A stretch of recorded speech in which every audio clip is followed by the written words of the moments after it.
ముఖ్యమంత్రి చంద్రబాబు నాయుడుకు కాపు ఉద్యమ నేత ముద్రగడ పద్మనాభం లేఖాస్త్రం రాశారు. ముద్రగడ పద్మనాభరెడ్డిగా సంతకంతో విడుదల చేసిన లేఖలో ముఖ్యమంత్రి చంద్రబాబు ఇచ్చిన హామీలు అమలు చేయలేక చేతులెత్తేయడం మీకు తగువా అంటూ విమర్శల వర్షం గుప్పించారు.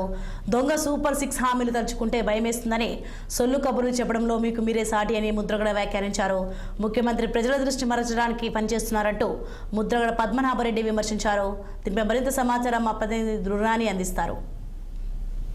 నేత ముద్రగడ పద్మనాభం మరోసారి లేఖల ప్రమాణాన్ని మొదలుపెట్టారు.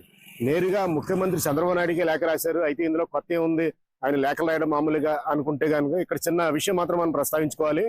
తొలిసారిగా ముఖ్యమంత్రి నారా చంద్రబాబు నాయుడు రాసిన లెటర్లో మాత్రం ప్రత్యేకంగా ముద్రగడ పద్మనాభరెడ్డి అంటూ సంతకం పెట్టడం మాత్రం ఇక్కడ విశేషంగానే చెప్పాలి. ఎందుకంటే ఆయన పేరు మార్చుకుంటా అని చెప్పడం, అలాగే పేరు మార్చుకుంటూ గెజిట్ లో కూడా నమోదు చేయడం జరిగింది. అయితే తొలిసారిగా ముఖ్యమంత్రి చంద్రబాబు నాయుడు విమర్శిస్తూ ఒక లేఖ సంధించారు. ఆ లేఖలో స్పష్టంగా ముద్రగడ పద్మనాభరెడ్డి అంటూ సంతకం పెట్టడం మాత్రం చాలా విశేషంగానే చెప్పాలి.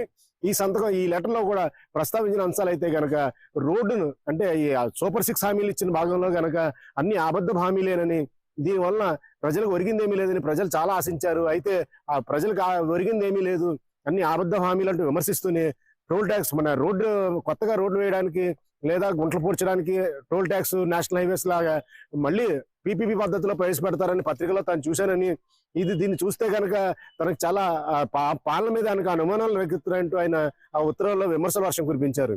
వాస్తవంగా అయితే వాహనదారులందరూ ఎంవి ట్యాక్స్ కడతారని అది వదిలేసి ఆ ట్యాక్స్ ఎంత డబ్బులు కోట్ల రూపాయలు ఎంచుకొని ఇప్పుడు తిరిగి పీపీపీ పద్ధతిలో రోడ్లు నిర్మించడం అన్నది ఈ ముఖ్యమంత్రికి అబద్ధాల ముఖ్యమంత్రి అంటూ విమర్శించడం, అలాగే పలు హామీలు అంటే విశాఖ స్టీల్ ప్లాంట్ గురించి కూడా ఆయన ప్రస్తావించడం జరిగింది. అయితే ఇది కాకతాళీయంగా రాశారా లేక వ్యూహాత్మకంగా రాజకీయాల్లో మళ్ళీ వేడి కాకపుట్టించే విధంగా తెలుగుదేశం పైన విమర్శలు బాణాలు ఎక్కుపెట్టేందుకు మళ్ళీ లేఖాస్త్రాలు అంటే లేఖల ప్రేమాయణం మళ్ళీ మొదలు పెట్టారన్నది మాత్రం ప్రజలందరూ ఆసక్తిగా గమనించే విషయం. వీడియో జర్నలిస్ట్ చిన్నితో నదీం కందురని, కాకినాడ.